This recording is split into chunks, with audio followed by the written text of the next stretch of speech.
Consider for a moment one of your patients for whom weight has been a lifelong challenge, and they see a GLP-1 agonist as a miracle cure. They have visions of losing 50 or 100 pounds or more, and they've decided to change their life with medication. So let's help them change their life. Maybe GLP-1 agonist is part of that picture, and maybe it isn't. So glucagon-like peptide 1 is both an intestinally released hormone and a neuropeptide. It impacts the pancreas by increasing insulin and reducing glucagon to help control blood sugar levels. It has a gastrointestinal function as it slows GI motility and digestion, which delays glucose absorption and reduces appetite. It has a CNS function as it reduces food cravings and also alters preferences. GLP-1 agonists mimic this hormone and can enhance these effects. So GLP-1 is synthesized and secreted in the enteroendocrine L cells in the GI tract and mediated when nutrients are sensed by G-protein coupled receptors, which bind to those nutrients in the gut. And there's a point. And before we talk about the agonist medications, consider that healthy foods like whole grains, nuts, avocados, and eggs seem to influence that GLP-1 secretion and may promote some of the benefits that we are seeing from the exogenous GLP-1 in both healthy individuals and in those with type 2 diabetes. So food for thought. GLP-1 agonists are effective as a tool in diabetes management, combined with diet and exercise as a second-line medication following metformin.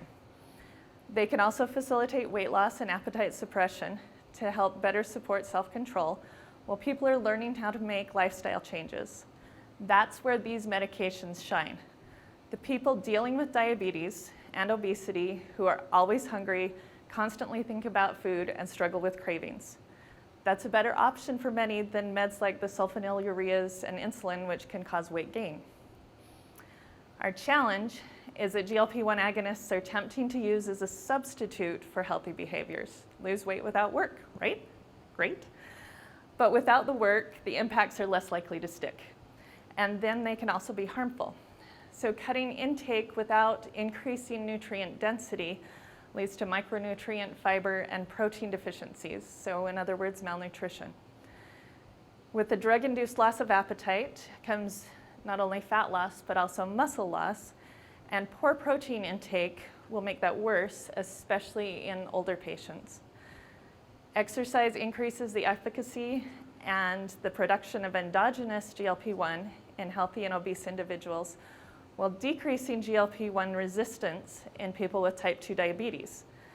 Combining exercise with probiotic-rich foods also increases gut microbiotic diversity, which further influences the release of endogenous GLP-1. If we choose drug therapy, we should use these benefits to help enhance the impact, combining a healthy, lower-calorie diet, exercise, and the GLP-1 agonist, and that combination has been shown to decrease metabolic syndrome level Z-scores with further benefits after a year after medication and healthy habits have continued.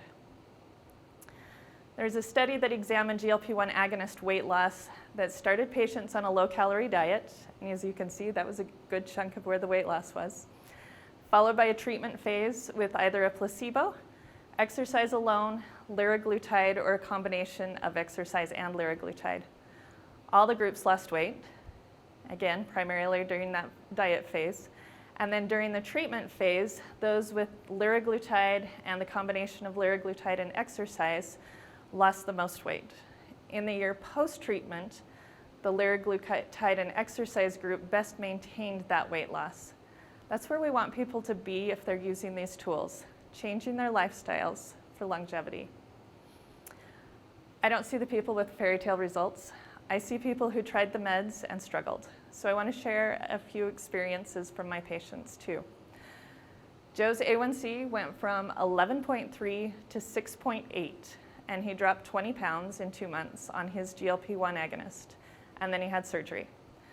Despite his temporary fantastic success, he wasn't willing to change his diet and activity long term.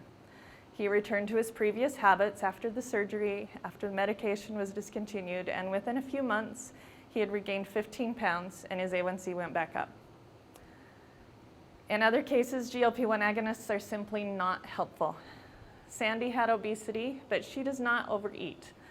Those mechanisms of action don't impact these people in their weight struggles. Sandy was extremely frustrated because she spent a ton of money paying for GLP-1 agonists for 6 months and had no impact on her weight. And then to add insult to injury, her husband did lose weight.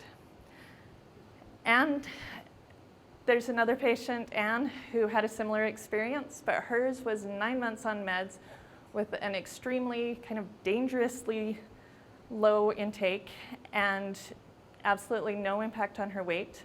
And then her friends kept losing weight, eating poorly, expressing false sympathy as they passed the cake around. Totally not helpful.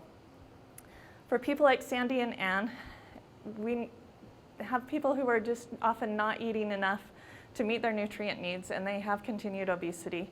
And we have to help them understand why this perceived miracle cure isn't a one-size-fits-all. For those people, we have to increase their intake of healthy foods so they can feel better, move more, and then maybe lose some weight. We also look for potential complicating medical conditions, food allergy responses, mental health challenges, and other things that can impact their food intake and behaviors. So it takes a team.